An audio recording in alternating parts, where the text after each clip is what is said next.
Welcome to the Love Your Life and Yourself podcast, the weekly show where science meets soul and mom chaos meets mind mastery. You're not just a mom. You're a woman with dreams, a career, a body that needs care, and a soul that craves more. This podcast is your permission slip to stop surviving and start thriving in motherhood, health, career, and stress resilience. I'm your host, Dr. Ashley Rath, and every week we bring you actionable insights and transformative conversations to help you create a life you truly love. From evidence-based wellness strategies to authentic self-discovery, we'll explore what it takes to thrive through expert interviews and real unfiltered stories. Let's dive into today's episode. Hey friends, welcome back. As I am speaking right now, I am 12 hours post 72-hour water fast. That's right, 72 hours of nothing but water. No food, although I did have black coffee, sparkling water, and tea with absolutely nothing in it. No creamer, no sugar, no honey, everything but water with some electrolytes and trace minerals. And now I am just 12 hours past breaking that fast, and I want to talk you through how it went.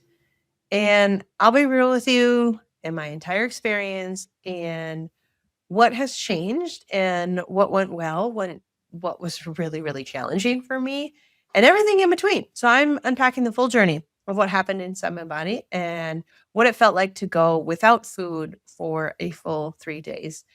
And what it's like to take that first bite again. So let's get into it. First, this is not medical advice. This is my story. So don't do stupid stuff. If you're pregnant, nursing, have an eating disorder, probably not the best idea, or chronic illness or disease, speak with your doctor. I am not responsible, and this is not my medical advice. This is my story. So why did I do this? I didn't do this to lose weight. I didn't do it to punish myself or to trend points for myself. I did it for two reasons. Number one, I have researched and looked at all the health benefits of longer fast up to that 72 hours. And I really wanted to reset my body. And the second reason or intention behind it was slightly soulful and biblical. So within the Bible, they talk about fasting all the time for mental clarity and just to connect with your soul or God. And I really wanted that clarity. And I'm going to tell you about it. So what happens inside? Here's a quick breakdown of what happened inside of me and what happens inside of everybody, well, I would say most everybody, when they are doing longer term fast. In the first 12 hours, so 0 to 12 hours, your body will start to burn through stored sugars. You're going to feel cravings, not because you need food, but because you're missing that routine and you're going to start to get those hunger pains. You're not going to die. This is common in fast. The hardest part of this first day is honestly mental. When the fridge is whispering your name and you're getting these hunger pains, these first 12 hours are honestly probably one of the easier ones. I slept through the first 12, so I ate supper. And then I was awake for a couple hours and then I went to bed. So when I woke up, I was near that 12 hours already. So this one was really easy. The daytime of the first day and the daytime of the second day, so that 12 to 24 hours and then 24 to 48 hours, this was by far the hardest part. So during day one, how did I feel? Well, day one, I felt more hunger pains. I was craving more food, more sugar. And honestly, I felt okay. I still had quite a bit of energy, most likely because I was still using glycogen as an energy source then. But the first day was probably my second best day. Now, once I got into that 24-hour to 48 hours, that full second day, that was by far the hardest part of my entire fast. That second day that I was awake, I felt like I had the flu. I was nauseous. Nausea would like come and go. Do you know what really helped me with that was sparkling water? Um, that really, really curbed the nausea. I felt a low grade, mild headache, just groggy and foggy brain. And so when they talk about mental clarity, I thought to myself, this is not that. I feel like absolute garbage right now. I had a lot of body weakness. For example, if I would walk up the stairs or down the stairs, and mind you, I'm not in that bad of shape. I felt like I could feel my heart, but this was the start of, in my opinion, ketosis. So my body really started using fat as fuel. And that transition from glucose to ketosis was a little brutal, in my opinion, for my body. The other things I noticed was I was absolutely freezing. I was so cold the entire time. And I was very, very tired that second day too. I actually, after I was done working, I was working all day, mostly on the computer. So I didn't do a lot of physical activity, which I think was great for my second day. But after I was done working and the kids came home, we rarely watch movies during the week, or even really turn the TV on during a weekday. But I said, "Hey, let's watch a movie tonight." And I instantly fell asleep.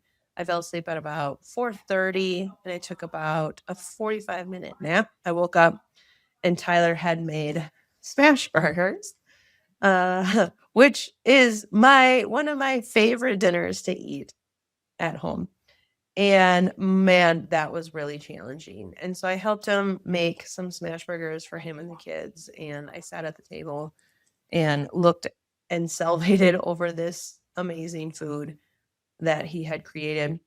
And that was really challenging. That took a lot of mental load on me. Plus, I just didn't feel the greatest. Was I just had those like flu-like symptoms that I just described. So that night was after I went to bed. Actually slept pretty good. The first night I did not sleep good. I woke up quite a bit. I was just restless as my body again started to transition. But then I woke up the third day and I felt like a new woman.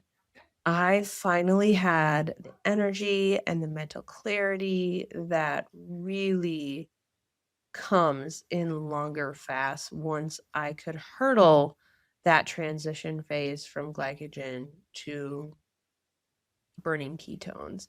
So this is where the magic really, really starts. This is where cell cleanup starts being activated, and your body will start cleaning house. It breaks down old damaged cells. And really, this is the most powerful part. I really felt this deep clarity in my brain. I had some insight on my very quiet drive into work, and my senses were heightened. I still had a couple hunger pains, but the hunger really went away that last day. At this point, it was really just a mental battle that, or I should say, not even a battle, but a mental choice that I just had to keep going. That mental battle was really kind of over that third day. It was really by far the easiest point of my whole fast, which was really nice after the crappy day that I had prior to it. So let me just review. Stage 1, 0 to 12 hours. You're basically just burning through your last meal. The body's using glucose from your food and stored glycogen in your liver. Blood sugar and insulin are still in, quote, fed mode because they still have those stores. And even though you've technically stopped eating. So stage 2 is really the fuel switch. This is about 12 to 24 hours. So as you move past that first half day, glycogen stores really start to run low and your body has to switch to fuels. So it begins tapping more into the stored fat and increasing ketone production to feed your brain. This is where many feel that first real wave of hunger, irritability, which I absolutely had, and I could bite someone's head off. I didn't get to that far of irritability, but I just felt really, really crummy. Then in stage 3, deep fat burn repair happens. This is that 24 to 48 hour mark. So this is about after a day, your system leans really hard into fat for fuel. Ketones rise steadily. And for many people, this is where that strange combination of hunger waves and better mental clarity start to show up. And I would say I hit that right around that 48-hour mark. It was the late in the second day where I started to feel like I was turning a corner. And but behind the scenes, your body is really shifting into conservation. So it wants to conserve and repair. And inflammation signals can change and your cells actually start regulating your stress response and repairing pathways. So there is a word that a lot of people talk about in deep cleanses, and it's called autophagy. autophagy, autophagy. And really, what autophagy is in simple words, it's your cell's natural, quote, housekeeping process, a recycling system that breaks down and removes old, damaged, or unnecessary parts like proteins, organelles, to reuse as building blocks, providing energy materials, especially during stress like starvation and maintaining cellular health. So, this is really the main reason autophagy of why I chose to do my fast is because I wanted that deeper reset, that deeper clean out of what longer term fasts do to the body. Now, let's zoom out to an extreme side. There's a documentary out there where two brothers commit to a 21-day water fast and then roll into, I think it's a 20 or 21-day juice fast. So it's roughly 40 days. So maybe it's just 19 days of a juice fast. Either way, they're fasting for 40 days. 21 of those days is actually a water fast. This is not for the faint of heart. It's raw, it's an intense, and it was kind of crazy to watch, honestly. They share stories within this documentary of people using long-term fast for these radical healing journeys, including cancer, serious and other serious diagnoses.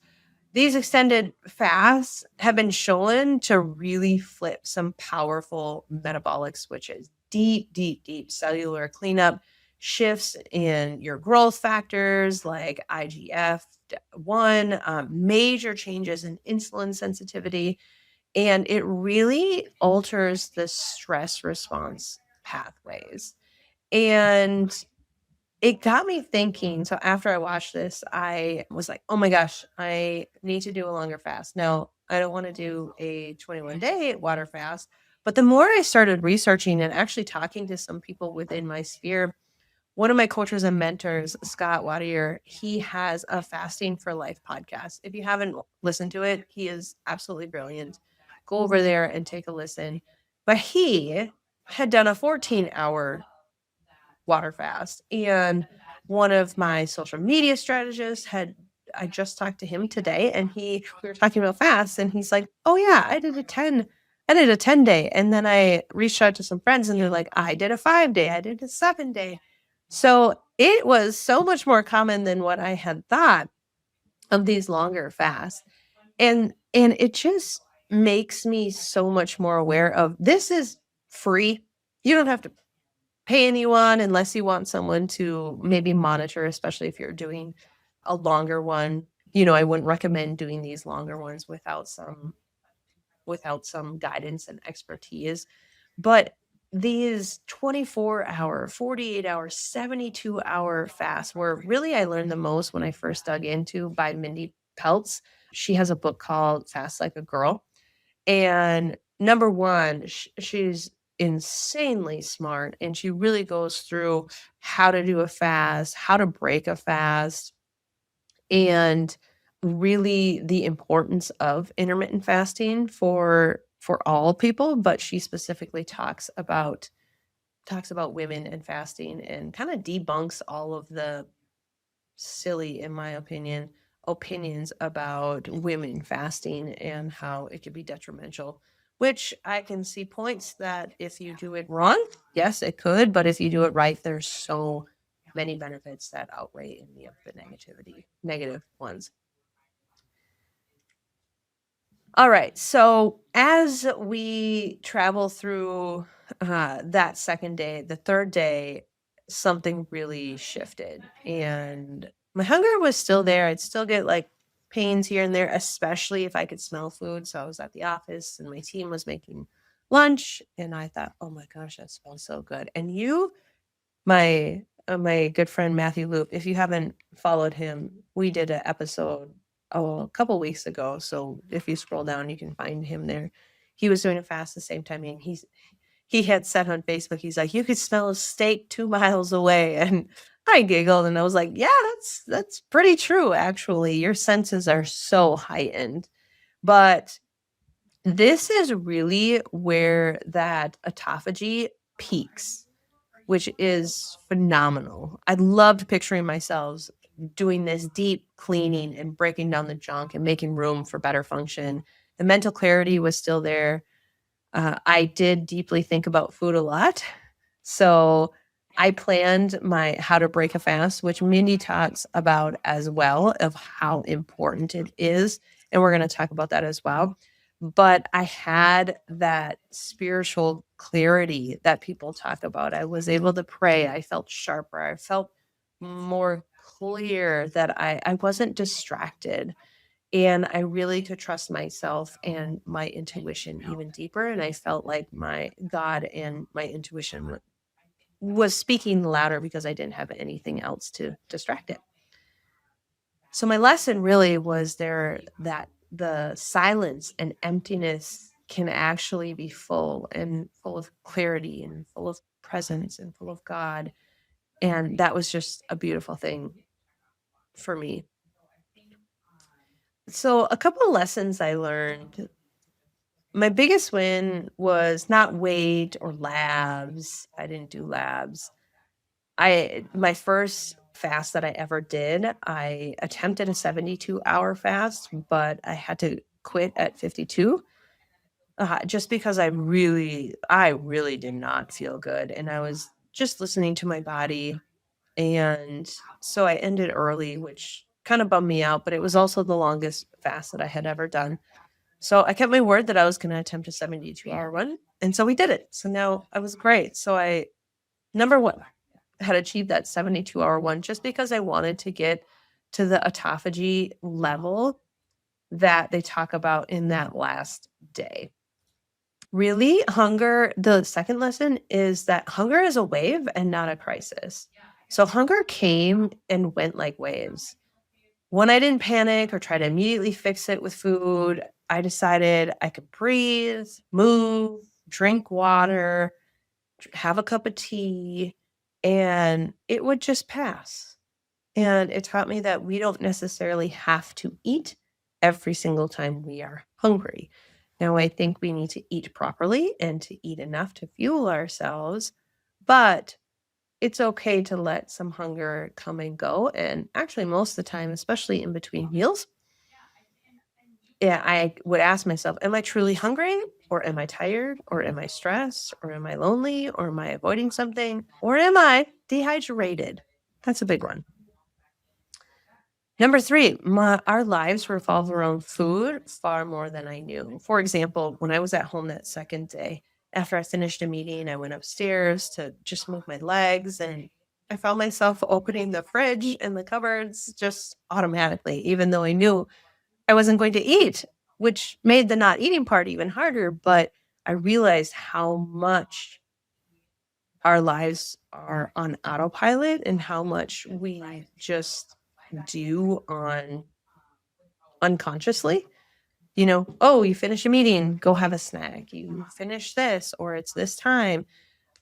I really used to think food marked as transitions, right? So lunch, then it's the afternoon, and breakfast is when you wake up. So it really made me more aware of how subconsciously I just consumed food versus really being conscious about my snacking.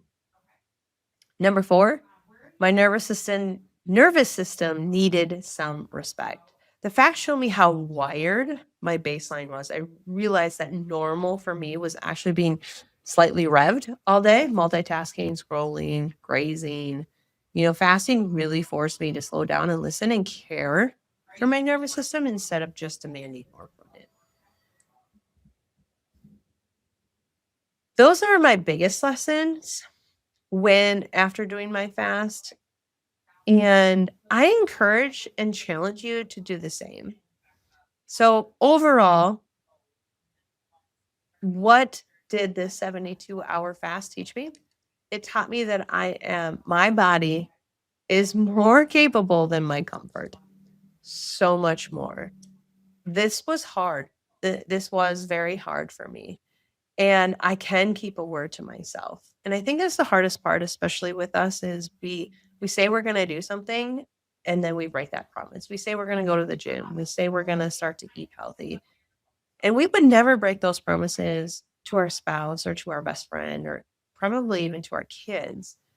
But we break promises to ourselves all the time. And so you can keep your word.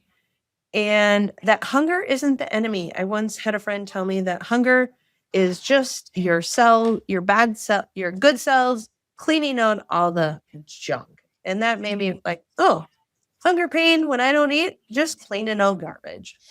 And that's when I can create a space both physically and spiritually where I can clarify what do I actually need when that hunger comes. So if this stirred any curiosity, your next step is not to lock yourself in the room and gut out a 72-hour fast alone. Reach out to me. I'd love to hear from you. I'd love to hear your questions. Learn from people online. Mindy Peltz has a ton of free resources online. Fasting for Life podcast with Scott Wade It has a ton of information as well. And you can always start small. You don't have to start with a 72-hour one. Start with intermittent fasting for 16 hours. Work your way up to 18 hours, maybe 24 hours, and then a 48 or a 36, and then work your way up to a 72. And I'm telling you, the benefits outweighs the discomfort, but the discomfort isn't always bad. This is like working out. That muscle keeps getting bigger when you can withstand uncomfortableness and still moving forward. I hope you enjoyed today. We'll chat soon. Thanks for tuning in to Love Your Life and Yourself. I hope today's episode gave you one more tool or one more truth to help you thrive in your health, happiness, and resilience. Remember, loving yourself isn't selfish, it's leadership. And it's the foundation for building a life that actually feels like yours. If this spoke to you, hit that follow button, leave a review, and send it to a friend who needs to hear it. And if you want to dive even deeper, grab a copy of my #1 best-selling book, Love Your Life and Yourself. It's the heart behind this podcast, and it's helped thousands of women step into a life they actually love. You can find it at drashleyrath.com or through the link in the show notes. Until next time, take care of you and keep choosing to love your life and yourself.